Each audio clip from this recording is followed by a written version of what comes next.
Celui qui ne se souvient pas du passé sera condamné à le revivre. Ah ouais. Donc je répète, celui qui ne se souvient pas du passé sera condamné à le revivre. Mais c'est très important. D'où l'importance de connaître l'histoire, aussi bien sa propre histoire que celle des autres, Ah ouais. pour ne pas avoir à chercher inutilement à réinventer la roue dans la douleur. Il y a de cela 51 ans, jour pour jour, le 11 septembre 1973, quelque part dans le monde, un homme d'État était assassiné. Élu président de la République, il avait procédé à la nationalisation des banques et des mines du pays. Puis, il entreprit une politique de réforme sociale. Il s'en prenait ainsi directement aux intérêts américains, notamment aux intérêts de la compagnie ITT, International Telephone and Telegraph, créée en 1920 et qui, depuis lors, avait diversifié son champ d'activité, touchant presque tous les domaines économiques. Cet homme s'appelait Salvador Allende, président du Chili. Le 4 décembre 1972, à la tribune de l'Assemblée générale des Nations unies, Salvador Allende déclarait solennellement ce qui suit. J'accuse ITT, devant la conscience du monde, de vouloir provoquer une guerre civile dans ma patrie. Moins d'un an après cette déclaration, il était assassiné. Ah ouais. Allende avait été élu le 4 septembre 1970 par une coalition d'unité populaire, c'est-à-dire par le petit peuple des travailleurs et des laissés pour compte du Chili. Dès son élection, la CIA avait prévenu qu'elle préparait une intervention militaire pour le destituer. Pour le renverser, les Américains ne cherchèrent pas loin. Ils passèrent par une partie de son propre électorat, qu'ils rallièrent à la bourgeoisie chilienne. Ils utilisèrent les syndicats pour diviser la coalition au pouvoir, notamment les syndicats des camionneurs qu'ils financèrent pour organiser des grèves interminables, avec notamment le blocus des voies de circulation. Cela contribua à pourrir la situation et favorisa l'avènement de la contre-révolution avec le putsch sanglant du général Augusto Pinochet. Les travailleurs honnêtes étaient loin d'imaginer que leurs syndicats avaient été soudoyés par les Américains pour détruire la société chilienne. Ils ont ainsi été les acteurs de leur propre malheur, car le régime du général Augusto Pinochet qui prit le pouvoir à la suite de l'assassinat d'Allende fut sans pitié pour les Chiliens, particulièrement pour le petit peuple en lutte.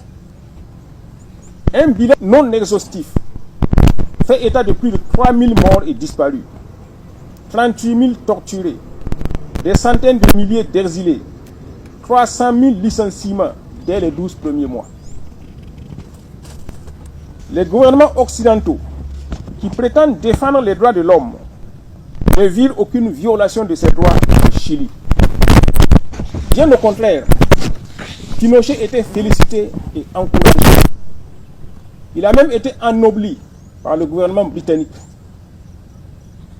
Dans les pays dits du tiers-monde, dès qu'un seul cheveu d'un valet local de l'impérialisme est touché, l'Occident, avec toute son armada, vous tombe dessus. En revanche, un dirigeant qui lèche bien les bottes des Occidentaux peut tuer et massacrer comme il veut, avec même les encouragements de l'Occident. Ah ouais. L'exemple du Chili en témoigne, de même que le cas des pays africains. La leçon de cette histoire est que les capitalistes impérialistes sont très rusés et savent user de tout pour parvenir à leur fin. Il y a aussi que les gens ne sont pas toujours ce qu'ils prétendent être. Qui eût cru que des syndicats censés lutter pour le mieux-être des travailleurs et de leur pays s'acoquineraient avec des capitalistes impérialistes américains pour détruire leur propre pays? On retiendra aussi que l'appât du gain et des ambitions débridées peuvent transformer l'homme en loup pour ses semblables. Il nous faut donc beaucoup de discernement dans le comportement et dans le jugement pour ne pas nous laisser embarquer dans des aventures sans issue par des gens sans foi ni loi qui portent des vêtements d'emprunt pour mieux fonctionner. Nous sommes tous témoins de l'acte qui a eu lieu à Bachar le 24 août 2024. Cela n'a pu être possible que parce que nous avons été dupés. Le chef de l'État a donné les instructions nécessaires pour la protection des populations dans les cas de mobilisation collective, comme c'était le cas. Pourquoi les consignes n'ont-elles pas été respectées? Regardons chaque fois autour de nous avec discernement, en nous posant les bonnes questions. Sommes-nous certains d'avoir la bonne compréhension de chaque situation? Sommes-nous certains de n'être pas des victimes de manipulateurs pour lesquels nous ne sommes que des moyens pour atteindre leurs objectifs? Prenons le soin de méditer sur les événements du 11 septembre 1973 au Chili. Prenons conscience des réalités du moment pour ne pas être surpris par l'histoire. La patrie ou la mort, nous vaincrons. Vous avez écouté le message, chers camarades. Le message est profond. Et puis, il a basculé directement au Burkina Faso pour parler de la réalité qui s'est passée à Bassorogo. Les instructions avaient été données. Pourquoi les instructions n'ont pas été suivies? Frère, c'est profond. C'est profond, c'est profond, c'est profond. Si vous voyez que j'ai envoyé cette vidéo ici pour vous écouter la vidéo, c'est que c'est profond. C'est un message fort à l'endroit du peuple burkinabé, à l'endroit du peuple burkinabé, je répète. C'est un message fort à l'endroit du peuple burkinabé, à l'endroit des peuples africains. Camarades peuples d'Afrique. You're mine. You're mine. Écoutez ici. Salvador Allende. Salvador Allende à la tête d'un mouvement populaire. Des syndicalistes et tous les mouvements populaires laissés pour compte. Le bas peuple s'est levé et a conquis le pouvoir d'État. Et comme il est issu du bas peuple, il a commencé à travailler pour le peuple chilien. Travailler avec ses camarades syndicalistes, ses camarades du bas peuple. Donc cela consistait à taper sur l'impérialisme, à taper sur le capitalisme. Nationaliser beaucoup d'entreprises occidentales. Nationaliser beaucoup de secteurs qui avaient été pris par l'impérialisme.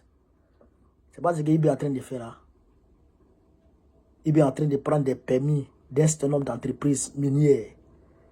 Surtout les entreprises aurifères qui sont dans le domaine de l'or.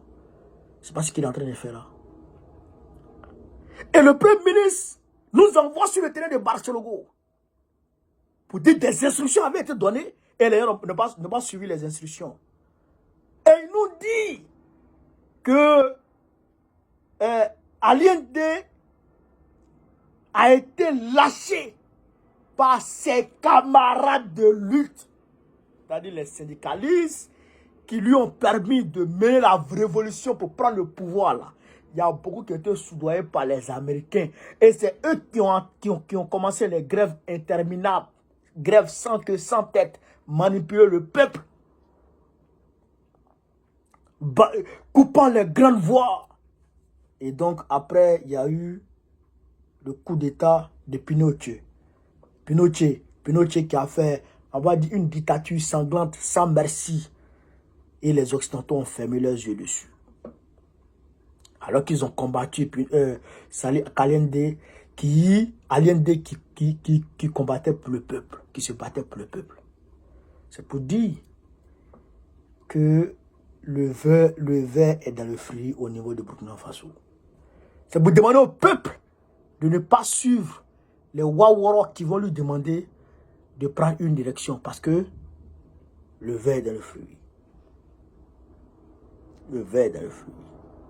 Et c'est un message urgent, un message très important que le peuple burkinabé doit prendre au sérieux, doit écouter attentivement. Ben, c'est grave.